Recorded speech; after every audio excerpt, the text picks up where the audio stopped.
I watched an excellent video titled "What is Russia's Plan for Victory" by Anders Puk Nielsen from the Royal Danish Defence College recently, a link to which I will post first in the comments under this video. And there he touches upon that for Ukraine it would be extremely difficult, if in fact impossible, legally to formalize a treaty ceding territory to Russia or to any other state. Literally, he says from 0830 on, I quote, "Russia might also try to create conditions for a peace deal that would destabilize Ukraine politically in the immediate short term. For example, it would be almost impossible for Ukrainian politicians to accept that the occupied territories are formally part of Russia. It's written into the Ukrainian constitution that it's not possible to cede territory like that. So as things stand today, it's not a concession that Ukrainian politicians can make." And then he goes on saying, "It's possible that Ukraine will be forced into making a formal concession about these questions to end the war, and it will create a deep political crisis in Ukraine today. Either there will have to be a process to change the Ukrainian constitution, or the Ukrainian parliament would have to override the constitution, and both of those scenarios would create a massive crisis of political legitimacy in Ukraine." End quote. Now, recently, for a totally unrelated reason, I briefly looked into this question in some more detail. When I watched that Anders Puk Nielsen's talk, I thought, yes, this is absolutely correct as a gist, but it may be, if anything, an understatement of the severity and magnitude of the problem. That is, how practically impossible it is for Ukraine to legally concede its national territory as long as Ukraine's political system, constitution, state architecture exists as we know it in the first place. That is, it's a quantity that has a quality of its own, and this is a point that needs to be detailed out to be fully understood. So since I've already had this information, I thought I could elaborate with some practical details on how hard, toxic, illegal and illegitimate ceding territory would be for Ukraine domestically. Just speaking of the legality and authority aspect, and by implication the domestic legitimacy, even ignoring any economic, demographic, military, humanitarian aspects. So in this video, as an introduction, I will first say a couple of words to explain why the protection of territorial integrity was so entrenched in Ukraine's constitution and its wider legal system since the early days of its regained independence.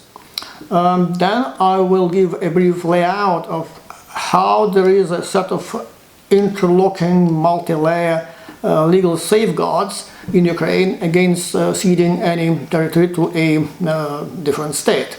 And finally, I will summarize and discuss a bit what it would hypothetically take to do it lawfully in Ukraine while Ukraine's constitution is in force, so as to highlight also the severity and the political difficulty for anyone trying hypothetically to be working around it, and how it is that no current authority in Ukraine is able practically to do it using its either normal or emergency powers, and despite that I will be only fortifying something that's been said right away, in the end it should become clear that this quantity does cause a political quality of its own.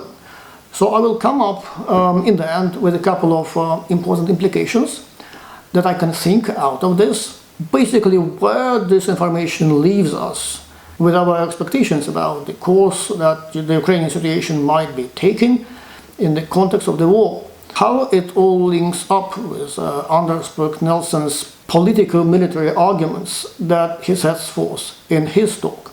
Now, to introduce the background of how it all came about. Well, back in 1975, the Helsinki Final Act of 1975 established the inviolability of borders in Europe, of which both Ukraine and Russia are signatories today. That has been understood as relating to interstate relations, so that, for example, when the former state of Czechoslovakia decided to split up into the Czech and Slovak republics, it still did not contravene the inviolability of state borders in Europe. So, in Section 3, the Helsinki Final Act has a declaration which says, I quote, "The participating states regard as inviolable all one another's frontiers, as well as the frontiers of all states in Europe, and therefore they will refrain now and in the future from assaulting these frontiers. Accordingly, they will also refrain from any demand for or act of seizure or usurpation of part or all of the territory of any participating state." Further on, there is Section 4, titled Territorial Integrity of States, which has this paragraph. "The participating states will likewise refrain from making each other's territory the object of military occupation or other direct or indirect measures of force in contravention of international law, or the object of acquisition by means of such measures, or the threat of them. No such occupation or acquisition will be recognized as legal." End quote.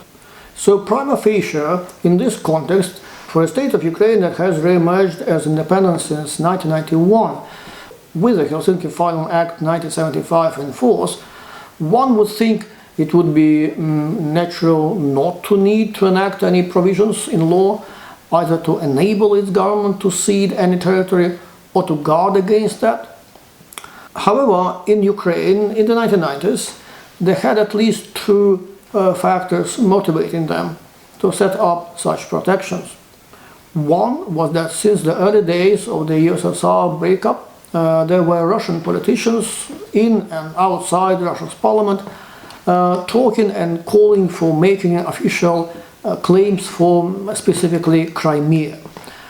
It went on for a few years until 1997, when a state treaty was signed between Russia and Ukraine, whereby Russia and Ukraine mutually recognized each other's borders, including Crimea's being in Ukraine, and it was ratified by both countries in 1998.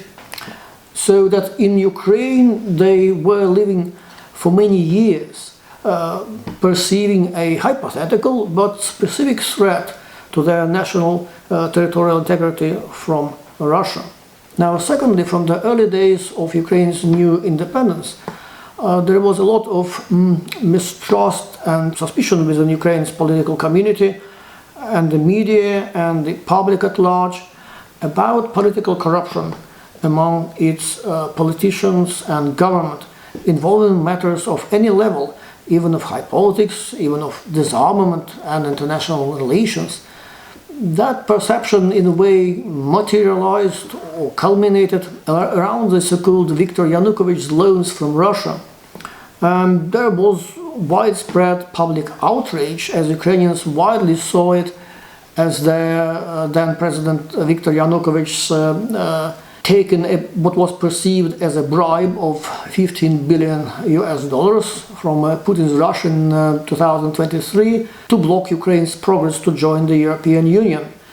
That latter issue fueled the Maidan protests, which in turn led to Yanukovych being overthrown by force. And in more recent years, Ukraine actually went to courts here in the UK, officially arguing that the Russian loan, by way of a bonds issue under Viktor Yanukovych, was received under duress due to the Russian government's undue influence on Yanukovych, as well as military threats. So here, in summary, in Ukraine, at the time, they could clearly hear Russian politicians' voices laying claims to Crimea.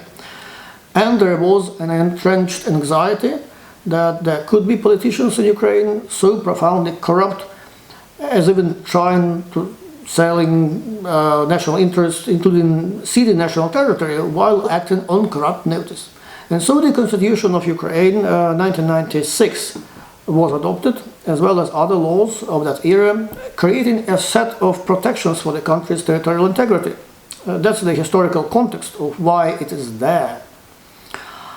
Now, to my main topic, moving on to how protected it actually is. I should start not even with the Constitution of Ukraine, but with the law called on International Treaties of Ukraine from 2004. There, in Article 9, paragraph 2a, it specifically requires Ukraine's parliament's ratification for Ukraine's international treaties relating to, and I quote, territorial matters and state borders, delimitation of Ukraine's exclusive maritime economic zone and continental shelf, as well as peace treaties, end quote. That is, as a starting point here, the members of the Parliament of Ukraine, the Verkhovna Rada, will have to vote and ratify a treaty changing the country's state borders, whether or not it is called a peace treaty, but they'd have to ratify anything categorized as a peace treaty even without any provisions for territorial changes in it.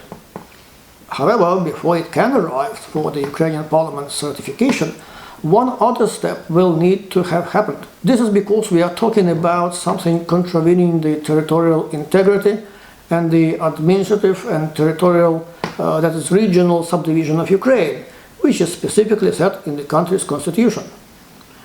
And according to the Constitution of Ukraine, Article 9, which is part of Chapter 1, which is important, as I will point out in a short while, Paragraph 2, unnumbered, and I quote, to conclude an international treaty contradicting the Constitution of Ukraine is possible only after appropriate amendments to the Constitution of Ukraine have been made, end quote. In the Ukrainian Constitution, there can be amendments and amendments, and making those amendments to the Constitution related to territorial changes is to happen in line with Article 7.3 of the same Constitution. And here I quote, matters that change the territory of Ukraine shall be resolved by an all-Ukrainian, that is, national referendum only, end quote. And who can call such a referendum? According to Article 8.5, paragraph 2, which is part of Chapter 4 of the Constitution, I quote, the powers of the Verkhovna Rada of Ukraine shall include, point 2, calling a national Ukrainian referendum on issues specified in Article 7.3 of this Constitution, end quote. Now, the Constitution of Ukraine, of course, can be also amended to remove that referendum requirement out of the picture. Article 154, part of Chapter 13, stipulates that, I quote, a bill on amendments to the Constitution of Ukraine may be submitted to the Verkhovna Rada of Ukraine by the President of Ukraine or by no less than a third of the people's deputies, that is, the members of parliament of Ukraine, out of the constitutional membership of the Verkhovna Rada of Ukraine, end quote. However, we encounter another referendum requirement, going down that route too.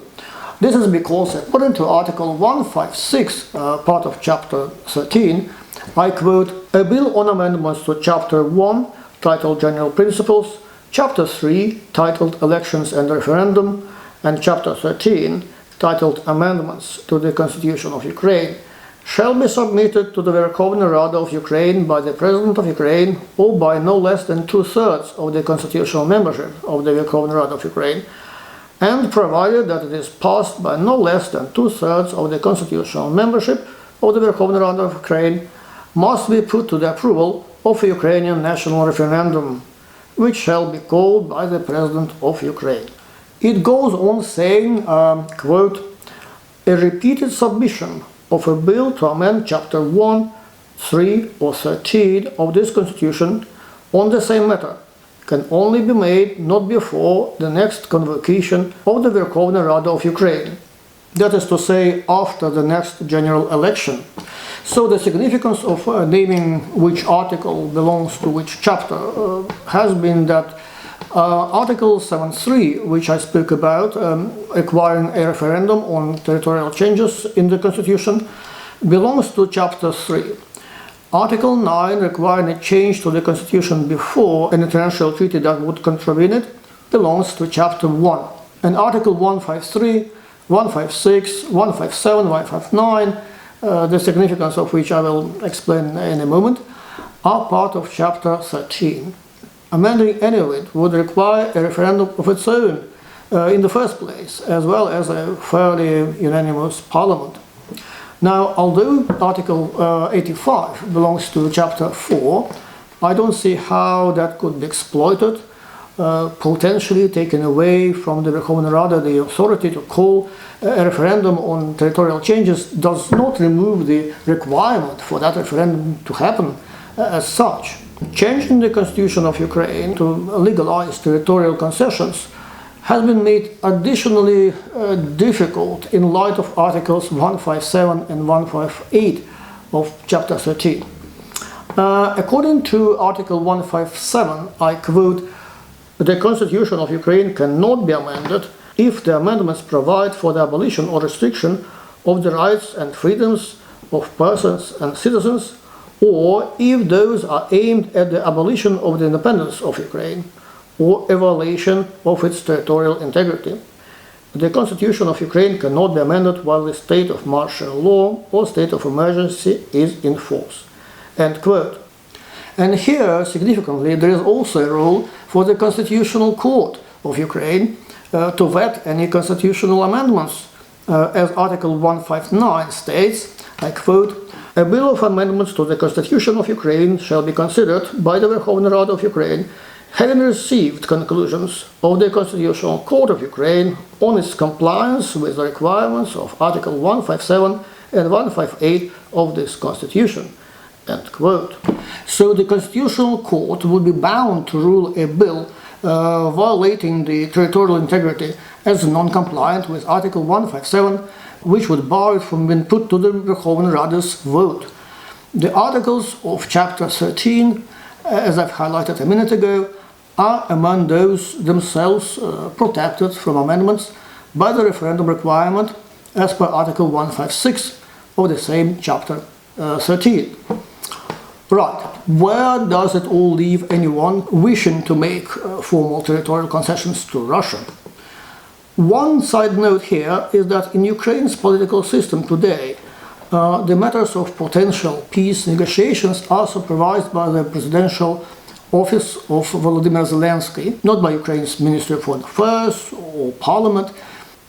Zelensky is appointing the peace negotiation team members by presidential decree, and his office is understood to control the whole negotiation matter. Practically, President Zelensky has ensured that he owns this whole process. The Ukrainian parliament would have a ratifying role, and there is a procedure role for the Constitutional Court, all of which I have mentioned. Well, that is to say that although President Zelensky politically owns the potential peace talk process currently, still in the existing constitutional and legal architecture of Ukraine, it is impossible for any single branch of Ukraine's government, be it the presidency of Volodymyr Zelensky or the Council of Ministers or the Ukrainian parliament, to find themselves solely politically responsible for concluding and enacting such a peace treaty. So to sum up, the hypothetical procedure would be that firstly, the president of Ukraine would sign a treaty ceding some Ukrainian territory to Russia.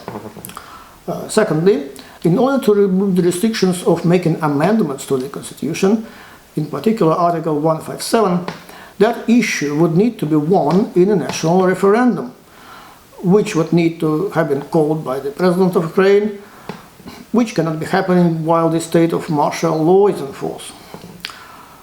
Thirdly, again, a referendum, as per Article 73, to approve the territorial change itself.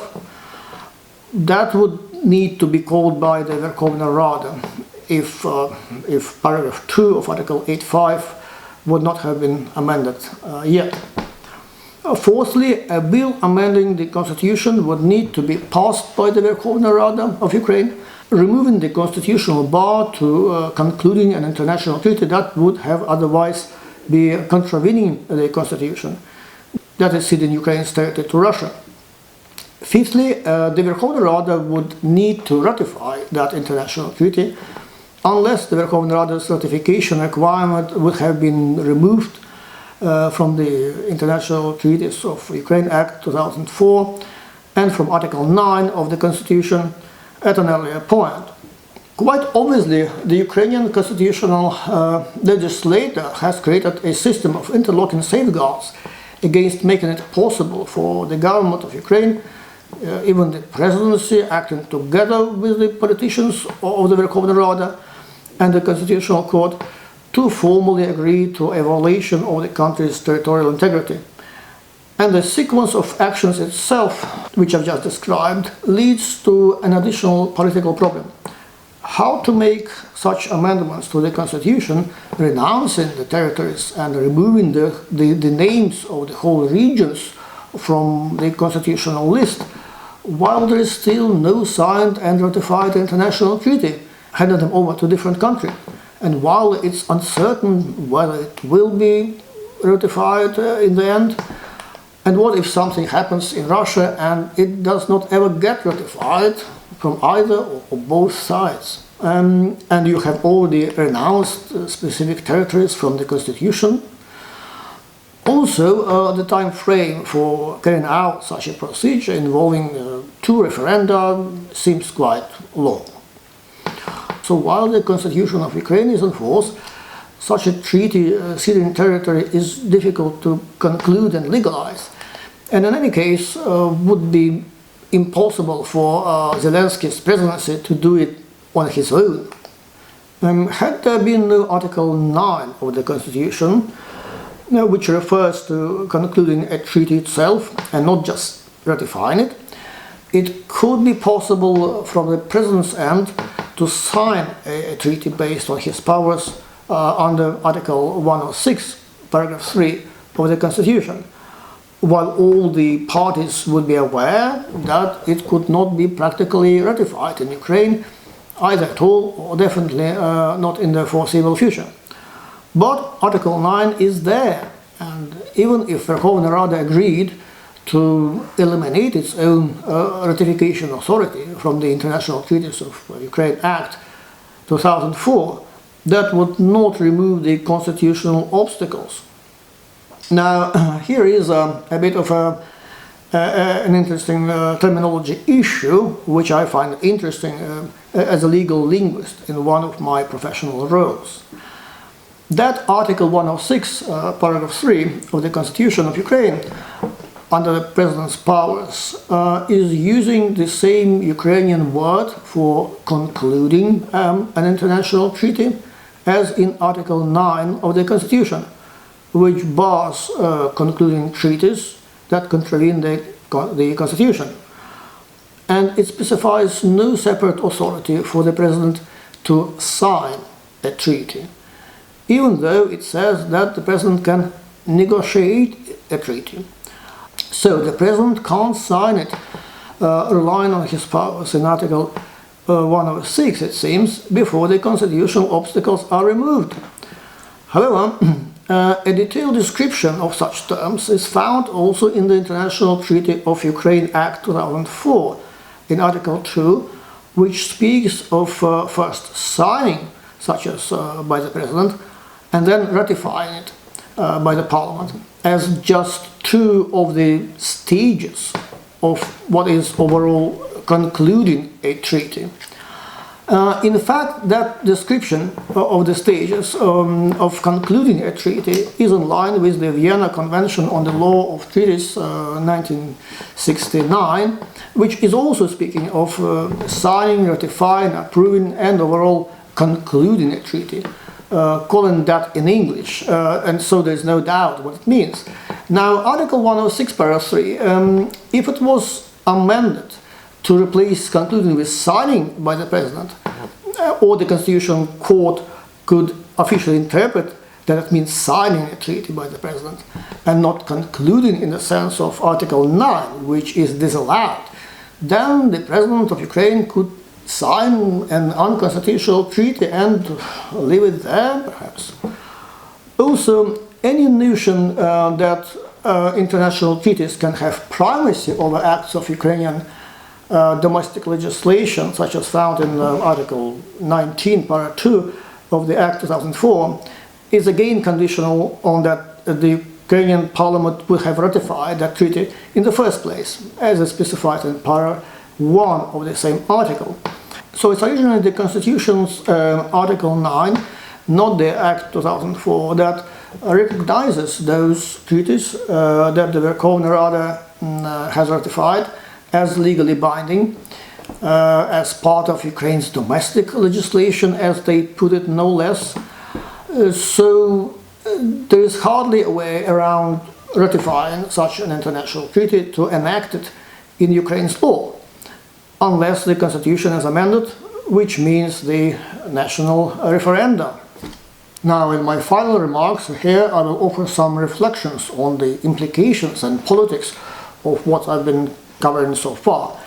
How can that treaty happen, and what would be happening if it did happen in various ways? One thing one can notice is that the territorial integrity of Ukraine is protected in its constitution prima facie, specifically at the regional, that is oblast level.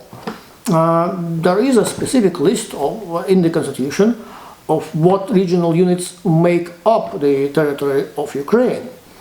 Let's highlight here that, as opposed to losing a region out of the constitution, losing some number of square kilometers has not been deemed a violation of territorial integrity, requiring a referendum to be enacted.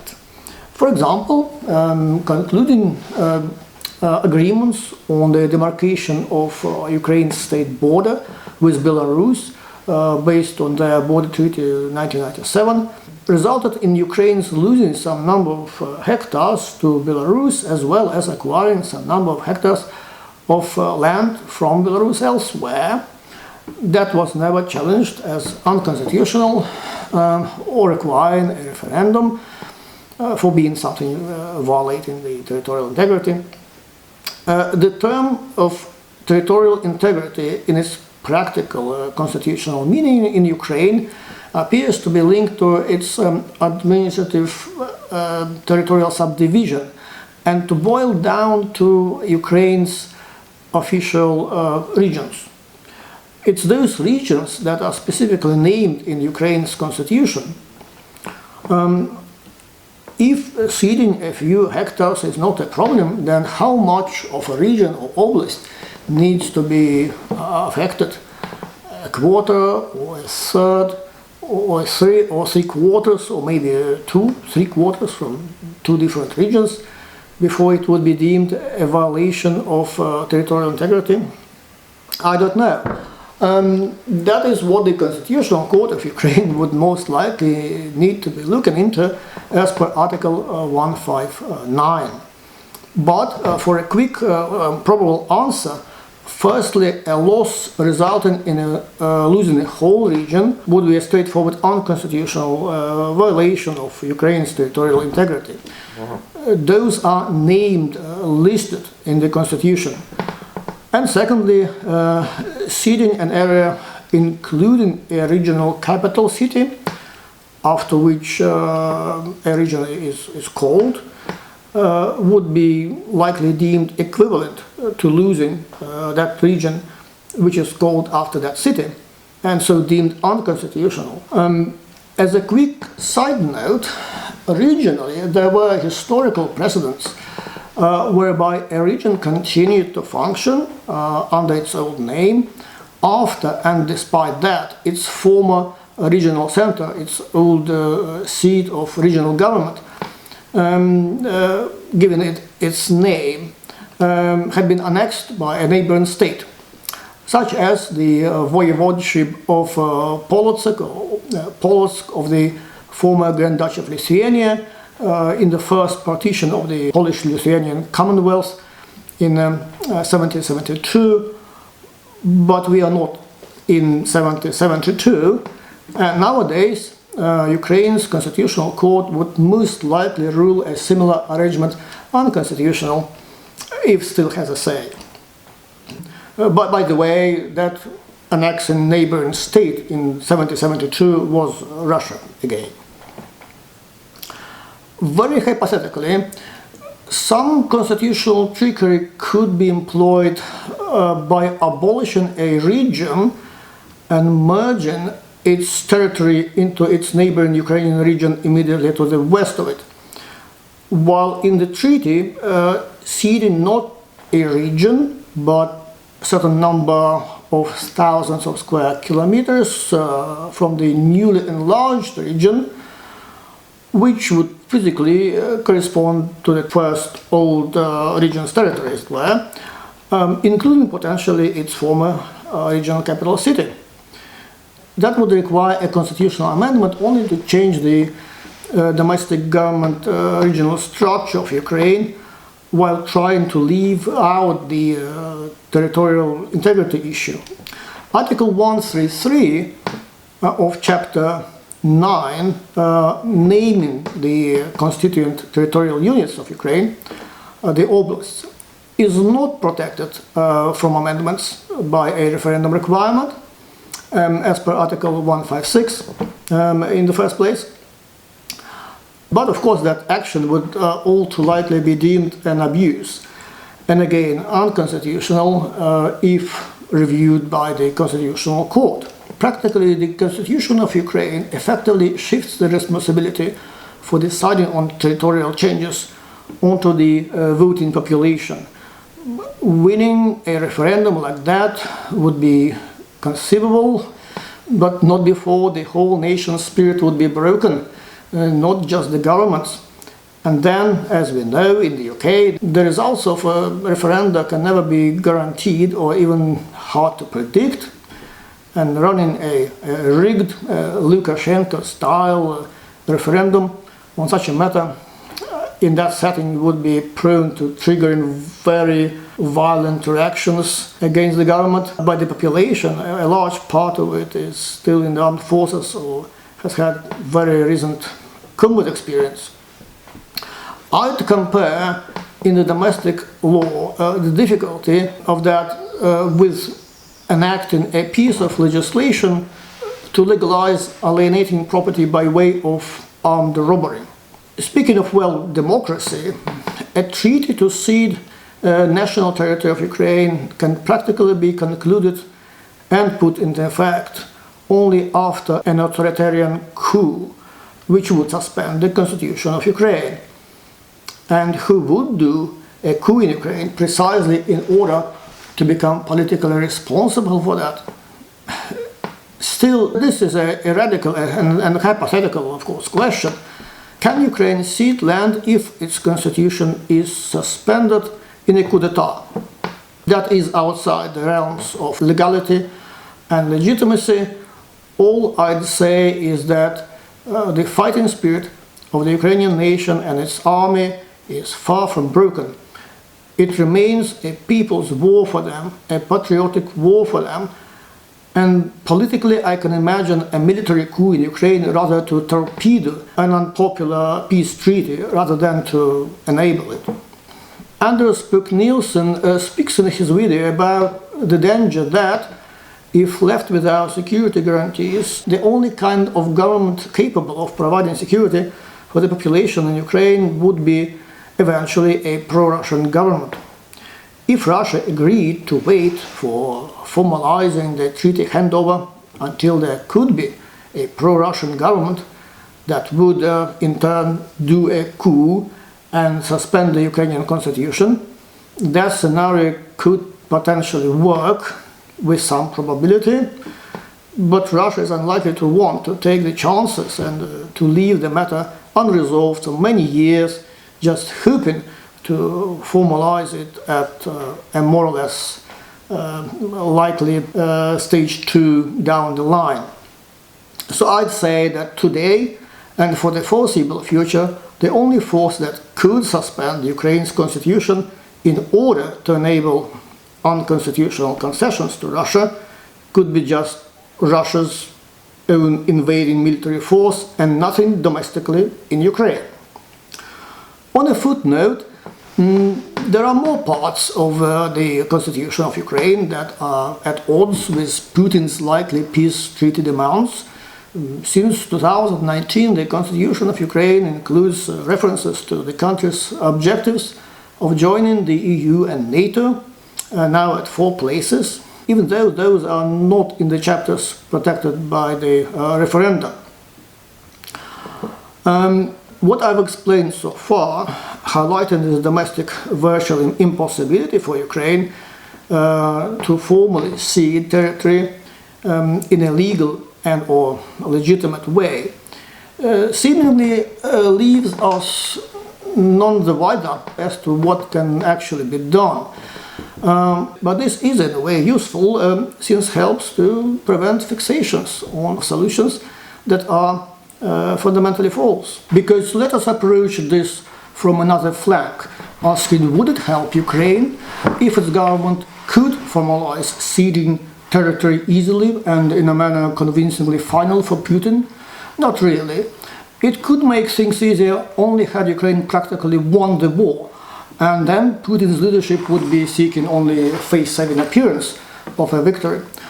But grabbing just some peripheral bits of devastated and UXO-littered land or keeping Crimea has been reasonably not Putin's real war objective against Ukraine, as Anders Buch-Nielsen has so clearly explained in his video, which I liked and recommend.